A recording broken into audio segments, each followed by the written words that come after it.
Everybody, it's your girl Fire here. Today's vlog is probably going to be something that is very cultural, more interesting. I think I haven't been to this place since like 4th grade, or was it 2nd grade, something around there, but I haven't been here since elementary school. So I'm very interested to see, the things that I should have known or should have paid attention to back in elementary school. But when you're a kid, you kind of just look at how big the place is, the oohs and ahs, but you really don't pay attention to the information. So I'm gonna try and vlog. I'm not too sure if it's allowed in here. Iolani Palace is a palace where all the kings and queens of Hawaii used to reside in, of course, before the overthrow and all of that stuff. This place is very big, very historical, and it's very beautiful inside. Like I said, I've been here before in elementary, and a good thing that I got here early because there is absolutely no parking. Like, this parking filled up really quick. But my tour is at 10. It is about 9:30 right now. I'm going to start walking in after I put these quarters into this machine because I don't want my shit to get towed, okay? But nevertheless, we are downtown Honolulu. Okay, downtown, there is a lot of buses, there's a lot of cars. It's very busy. It's the state capital, so you're gonna see a lot of crazies, a lot of people, a lot of different ethnicities and whatnot. But I'm gonna go in, check in, and all of that stuff, and we're gonna get to it.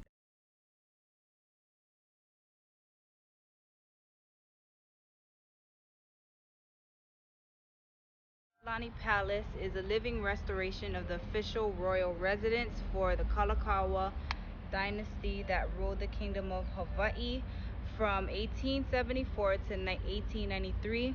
King Kalakaua, who reigned for 17 years, built this palace in 1882 as a symbol of Hawaii's civilized and enlightened leaders, as well as its sovereignty. The king's sister and successor, Queen Liliuokalani, ruled for 2 years and was disposed on January 17, 1893 by a provisional government.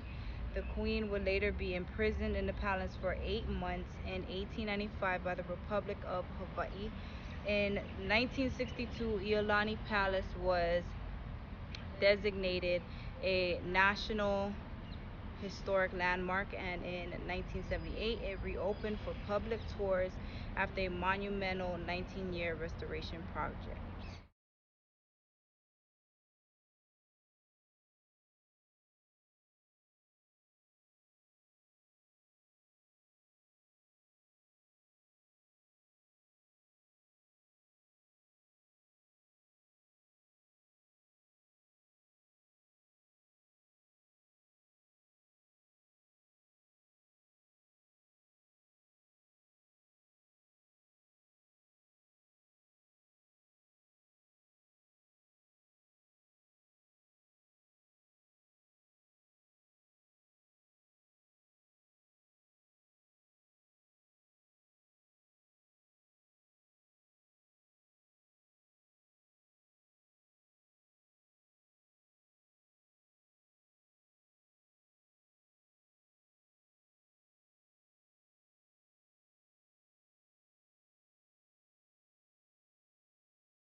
In 1893, armed U.S. naval forces helped American sugar plantation owners overthrow Hawaii's queen.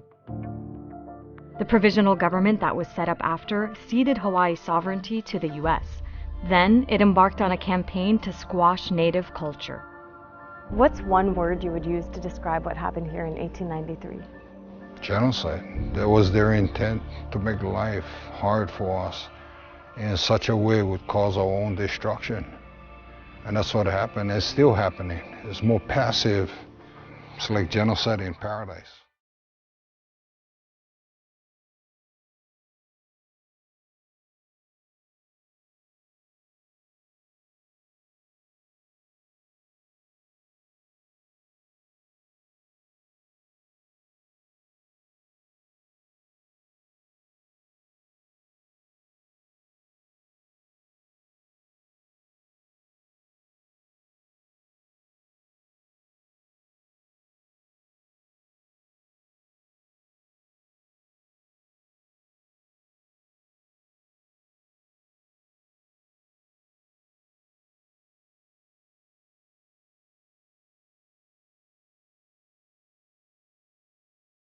The Iolani Palace was just beautiful.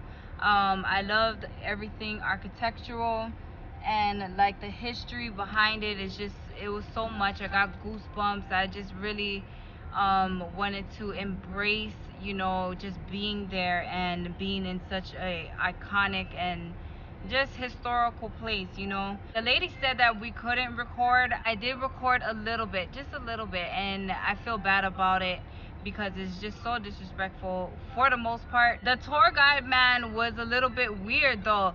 I mean, not the tour guide, but the security guy. He was really nice to me awkwardly, and then he asked to take a picture of me. So I go and I try to reach to give him my phone, and he was like, no, I want to take a picture of you on my phone. And I was like, okay, whatever. But he was checking me out, following me around, really eagle-eyeing me. And then when I got to the Iolani basement, you know, there's the palace area, and then below that is the basement. So I went to the basement, and it's kind of connecting to the palace. So he was like standing on the palace stairs, just looking down, you know, watching and looking at me. I was just like, okay, you're a little weird, bro. Can we not? But other than that, great experience. I would come back again and again just to get that feel and get that aura. Very beautiful Hawaiian original people. I just am in love. So the question at hand is, should Hawaii gain its independence back? Me being from there and me being part Hawaiian, I absolutely agree with the U.S. giving the Hawaiian people back their land. If we start from the beginning, of course, Hawaii got overthrown, but a lot of people don't know in depth that Hawaii is actually illegally occupied to this day.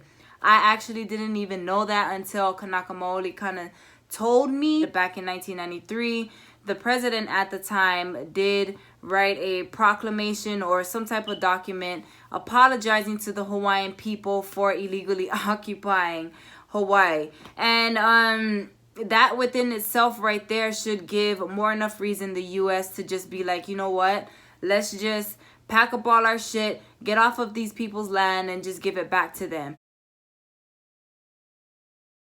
What would that do for everybody else? Are you trying to have a all Hawaiian nation, or a partial Hawaiian nation, or a certain percentage type of Hawaiian nation? Like, who is qualified to be on the land? And that kind of comes into play and affects a lot of people, like I myself, because I'm not a full-blood native Hawaiian. There is not a lot of pure Hawaiians out there in Oahu. Like, you gotta really find them. Some Hawaiians like to critique how much percentage you are and kind of, you know, go off of that. You're not truly Hawaiian if you're only 25% or if you're 33%. I support my Hawaiian people. I love my Hawaiian people. So if they had to take back the land and I'm not able or eligible to be on it, then it is what it is. How would it affect everybody else? How would it affect your family members? How would it affect the economy of Hawaii? How would it affect just the your living, your way of life. If you guys have anything to add to that, then let me know down in the comments. Let's keep it cute, let's keep it informational. Try not to argue with each other, and I will see you guys in the next video.